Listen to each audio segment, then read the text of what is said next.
weeks of silence and scant media coverage, Joe Biden went on MSNBC's Morning Joe and, under questioning by Mika, Brzezinski, denied the allegations by a former Senate staffer that he put his hand under her skirt back in 1993. Did you sexually assault Tara Reade? No, it is not true. I'm saying unequivocally, it never happened. We have to consider that the essence of this is real. Is the essence of what she is saying is real? Why do you think she's doing this? I'm not going to question her motive. I'm not going to get into that at all. I don't know why she's saying this.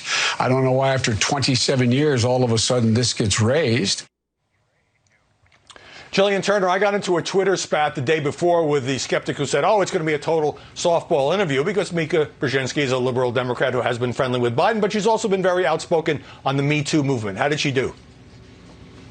That was no softball interview, Howie. If you watch the whole thing, she opened that interview with a description of the assault allegation itself. She came at him with all the facts. She came at him with tough, uncomfortable questions. I think she proved in this interview that, against the detractors who said it was going to be a liberal or softball interview, entirely. I'll also say that it seems that what the former vice president, was lacking in that interview, ironically, was what Brett Kavanaugh brought to his own defense, which was an empathy for his accuser's experience. Remember when Kavanaugh said during one of his hearings that he believes that something terrible happened to his accuser? He believes she was sexually assaulted by someone. It just wasn't him. He got a lot of flack for that line, but ironically, I think that's a line that would have served Vice President Biden very well in this interview, not just to say, you know, I give credence to this woman's experience, but to, also defend himself on top of that, obviously. Well, let me pick up on that. But let me first say I think Mika was superb because she was prepared and she was relentless in following up. What about your Senate papers? I wish she had asked about the corroborating witnesses, but you can't get everything in. She herself tweeted that it was a difficult interview because she has known and respected Biden for a long time. So, Matthew, as Jillian said, Joe Biden was halting at first, but he never wavered from saying this never happened. No one on his staff remembers any complaint. No copy of a complaint has been found. Your thoughts? Well, I think right now we're at an impasse, and that's why it makes it important that Biden open up his archive at the University of Delaware so that we can at least try to see if there's any documentary evidence for Tara Reade's claim. I think it's interesting, too, Howie, that the liberal editorial boards of both the Washington Post and the New York Times have called for exactly this. And it puts the Biden campaign, I think, in a delicate position because while he did request that the National Archives look through the material, he has still not opened up this University of Delaware archive. And I think that's the next shoe to drop.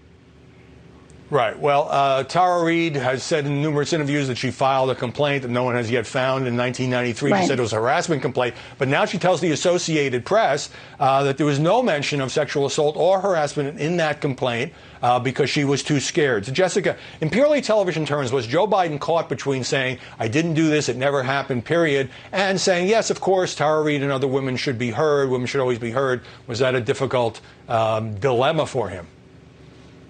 I don't know if it was a difficult dilemma. That's consistently how Joe Biden has felt, that we should listen to women and that we should believe them, but then also to investigate.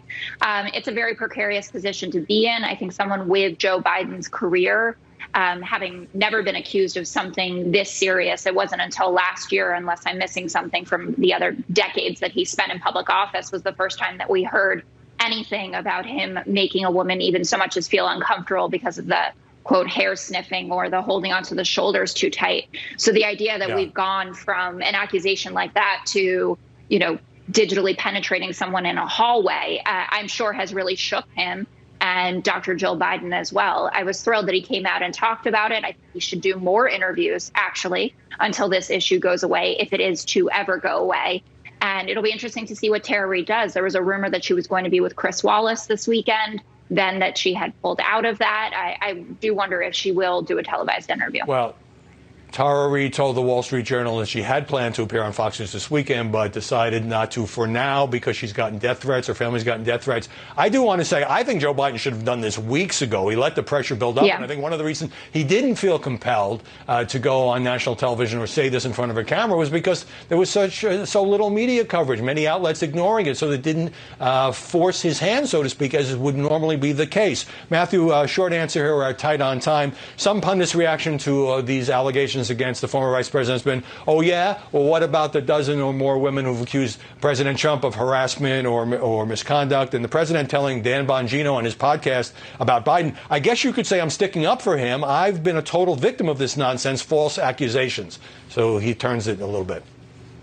Well, yes, and all of the Trump accusations are in the media, and he's asked about them. And I think you raised a key point, Howie. We went 5 weeks, 19 interviews with Joe Biden, and 142 questions before Mika finally asked him whether this accusation was true. So I think the media did fail here, and I'm glad we're investigating this story now.